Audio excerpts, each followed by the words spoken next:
கனிம வளங்கள் மீது வரி விதிக்கும் அதிகாரம் மாநில அரசுகளுக்கே உள்ளதாக ஏற்கனவே தீர்ப்பளித்திருந்த உச்சநீதிமன்றம் கனிம வள ராயல்டி தொகையை மத்திய அரசிடமிருந்து முன்தேதியிட்டு வசூலிக்க மாநில அரசுகளுக்கு இன்று அனுமதி வழங்கியுள்ளது.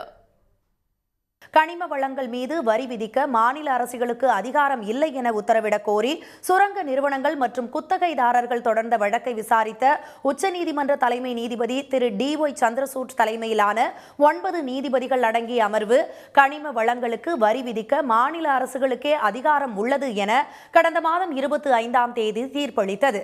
தலைமை நீதிபதி உட்பட 8 நீதிபதிகள் ஒருமித்த தீர்ப்பும் நீதிபதி திருமதி நாகரத்னா மாறுபட்ட தீர்ப்பும் வழங்கினார்.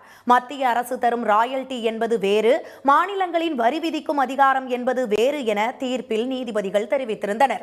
கனிம வளங்களுக்கான மத்திய அரசிடம் இருந்து மாநிலங்கள் பெறுகின்ற ராயல்டி தொகையை வரியாக கருத முடியாது என்றும், நிலம் என குறிப்பிட்டாலே கனிம வளம் உள்ள நிலத்தையும் சேர்த்துதான் குறிக்கும் என்பதால் வரி விதிக்கும் உரிமை மாநில அரசுக்கே உள்ளதாகவும் 9 நீதிபதிகளில் 8 நீதிபதிகள் ஒருமித்த தீர்ப்பளித்தனர்.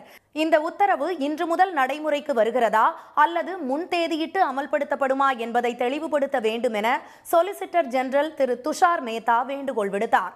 அதனை ஏற்றுக்கொண்டு இன்று தீர்ப்பளித்த நீதிபதிகள் வரி விதிக்கும் அதிகாரத்தை இனிவரும் காலங்களில் செயல்படுத்த வேண்டும் என மத்திய அரசு விடுத்த வேண்டுகோளை நிராகரித்தனர்.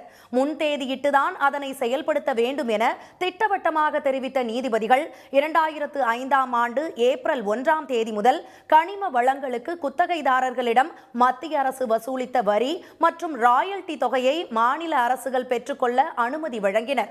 2026ஆம் ஆண்டு ஏப்ரல் 1ஆம் தேதி முதல் 12 ஆண்டுகளுக்கு தவணை முறையில் நிலுவைத் தொகையை மாநில அரசுகள் பெற்றுக்கொள்ளலாம் என்றும் நீதிபதிகள் அறிவுறுத்தினர்.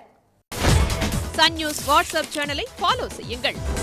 QR கோடை ஸ்கேன் செய்து சன் நியூஸோடு இணைந்திருங்கள்.